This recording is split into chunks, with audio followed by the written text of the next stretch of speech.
तुम्हारा मन जो है इस बिन पेंदी के बाल्टी की तरह है। आपकी जो एनर्जी है उसको ये सब चूस लेता है, तो आपकी एनर्जी आपके गोल तक पहुंच ही नहीं पाती। तो जब एनर्जी अपने गोल तक नहीं पहुंचती तो अचीवमेंट कुछ होगा ही नहीं।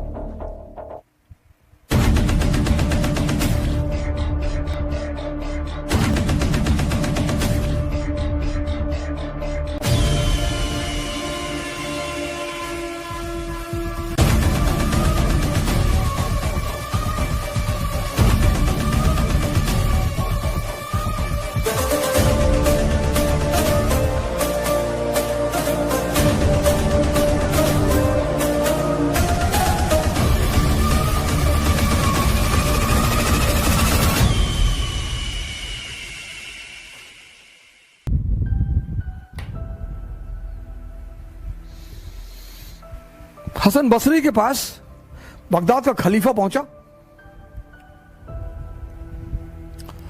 उसने कहा मुझे ज्ञान लेना है यार, मेरे पास सब कुछ है दुनिया का, मैं तब भी रोता रहता हूं और तुम्हारे पास कुछ भी नहीं है, तुम नाचते रहते हो, मुझे यह कला सीखनी है। बोला सिखा देंगे, हमें कौन सी दिक्कत, सिखा देंगे। बोला कल आना, कल सुबह आओ 6 बजे। हसन बसरी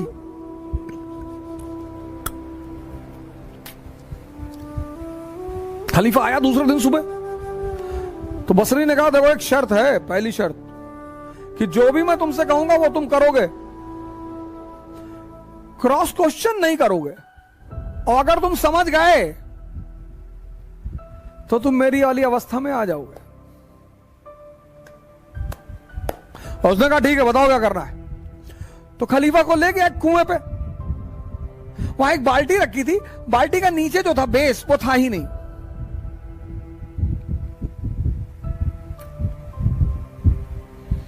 बोला ऐसा करो, पानी भरो इसमें और खेत तक पहुंचाओ।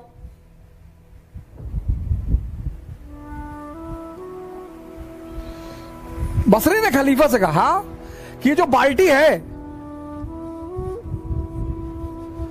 इसमें पानी भरो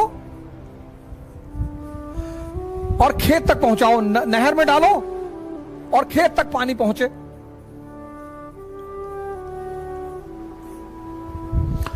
खलीफे ने कहा यार ये तो पागल आदमी है, इसमें भैया पानी कैसे भरेगा। लेकिन अब चूंकि शर्त का मामला था तो खलीफा ने पानी भरना शुरू किया। वो बाल्टी ऊपर आए ही ना, सारा पानी नीचे ही निकल जाए।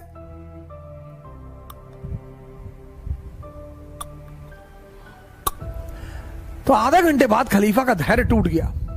उसने कहा भैया माफ करो भैया, हमसे ना ये सब, ये बाल्टी भरेगी नहीं, पागलपन वाली बात कर रहे हो। बोले बेटा यही तो कह रहा हूं, तुम्हारा मन जो है इस बिन पेंदी के बाल्टी की तरह है।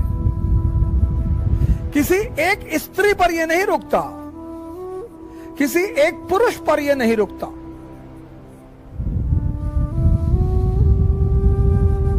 इसका मन जब बस चले तो पूरे दुनिया की स्त्रियों से विवाह कर ले, लेकिन डरता है कि पीटेंगे लोग, तो बड़ी आदर्शमयी बातें करता है। यार दूसरे की स्त्री को नहीं देखना चाहिए और खुद आंख फाड़ के देख रहे हैं।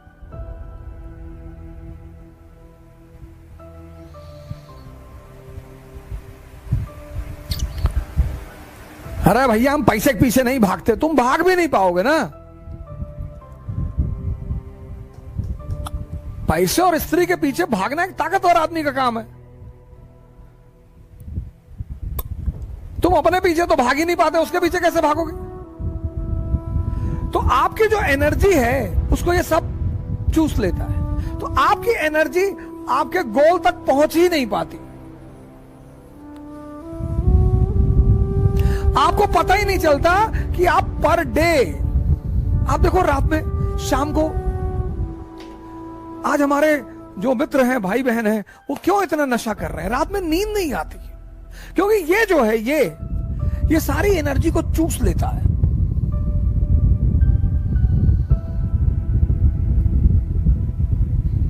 सारी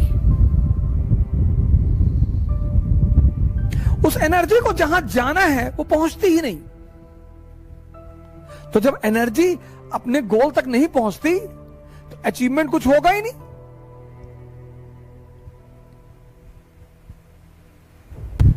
अब इस अंधेरे से तुम्हें कौन निकालेगा?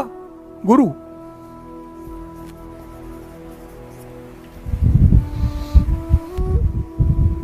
तो ये गुरु क्या करेगा? तुम्हें दीक्षा देगा, और दीक्षा देके तुम्हें कहेगा कि भैया, हां, आपने बोला हां, बोले भैया ध्यान करो।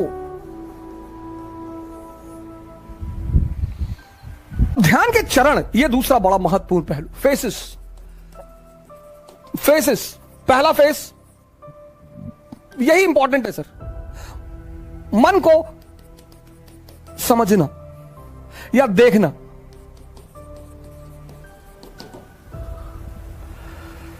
यह पहला बड़ा इंपॉर्टेंट फेस है कि आप देख लें। आपने अलार्म लगाया सुबह 4 बजे का, और शाम को आप एकदम ताव में है कि बस कल 4 बजे कुछ भी हो जाए, खत्म सारी नाटकबाजी। और रात में आप एकदम ताव में है कि कुछ नहीं, कल चाहे जान देना पड़े लेकिन सुबह उठना है। अलार्म लगाया आपने, सुबह 4 बजे अलार्म बजा। अब आपके इस मन ने ये नहीं कहा कि नहीं उठना है ना, ये तो ये कहेगा ही नहीं। ये इसकी खूबसूरती है सर, ये नहीं कहता ही नहीं। ये आपसे पता क्या कहेगा कि 5 मिनट यार, 5 मिनट में कुछ बिगड़ता है? आपको भी लगता है कि हाँ यार 5 मिनट में क्या, 4 बज रहा, 4-5 पे उठ जाएंगे सर। आप इसकी चालाकियां समझो सर। और आपने आंख बंद कर ली, और जैसे ही आपने आंख बंद की, अगली बार जो आपकी नींद खुली तो 8:30 सुबह बज रहे थे। मजा तब आएगा सर, तभी आपको जलील करेगा कि देखो तुम उठ ही नहीं पा रहे हो, तुमसे कुछ। अब पूरा दिन आपका भारी रहेगा, आपको पता नहीं चलेगा, क्योंकि ये जलील कर रहा है ना अंदर से। आप उखड़े हुए हैं, पूरे दिन पढ़ाई नहीं हो पा रही। अब अगर वहीं पर ही आपसे कहते कि चलो यार आज कोई बात नहीं, कल कर लेंगे, ना, जलील करेगा ये आपको। पूरा दिन आप डिस्टर्ब रहेंगे। ये बार बार कहता रहेगा 4 बजे उठ ही नहीं पाए, 4 बजे उठ लिए होते तो 5 घंटा पढ़ लिए होते। अरे तो भैया 8:30 बजे से 5 घंटे पढ़ लो, वो करने ही नहीं देगा वो। ये इसकी चालाकियां हैं। इसकी जो चालाकियां हैं सर, उनको देखना बहुत बड़ी बात है। मन को समझना बहुत, यही इसीलिए हिंदुस्तान में एक शब्द है दर्शन। फिलॉसफी के लिए जो हमने वर्ड बनाया है वो है दर्शन, देखकर। Learning by seeing. Western philosophy love for knowledge, उनकी डेफिनेशन अलग है। हमारी फिलॉसफी का जो वर्ड है दर्शन, लर्निंग बाय सीइंग।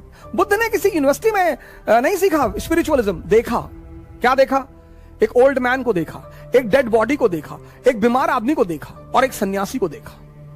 वहां से क्यूरियोसिटी पैदा हुई। हमारी तो एजुकेशन पॉलिसी ने हमारी क्यूरियोसिटी को तो मार ही डाला। दर्शन। अगर आप मन की इन छोटी छोटी चालाकियों को पकड़ने लगे सर, छोटी छोटी,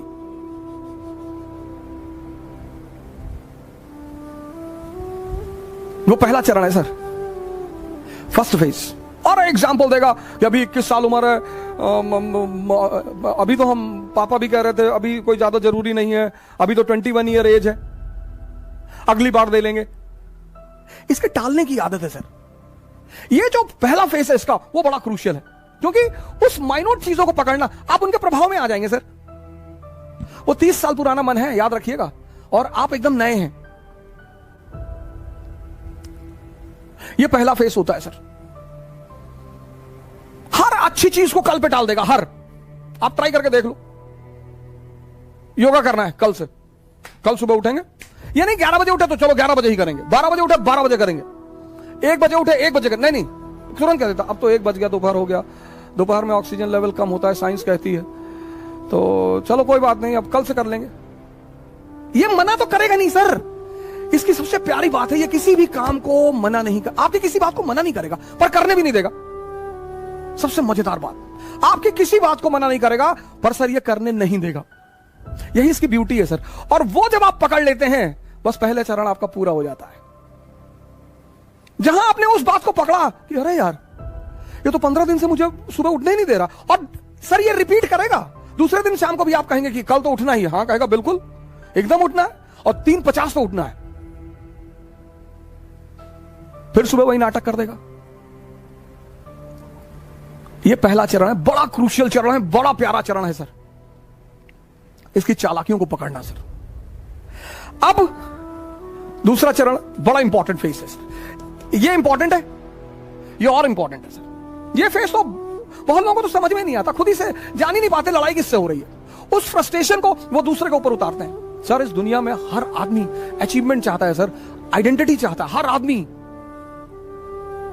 लेकिन जब वो अपनी ऊर्जा को लगा नहीं पाता तो फ्रस्ट्रेशन आती है, डिप्रेशन आता है।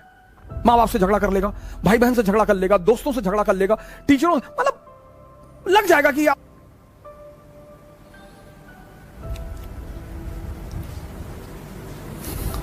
दूसरा फेस।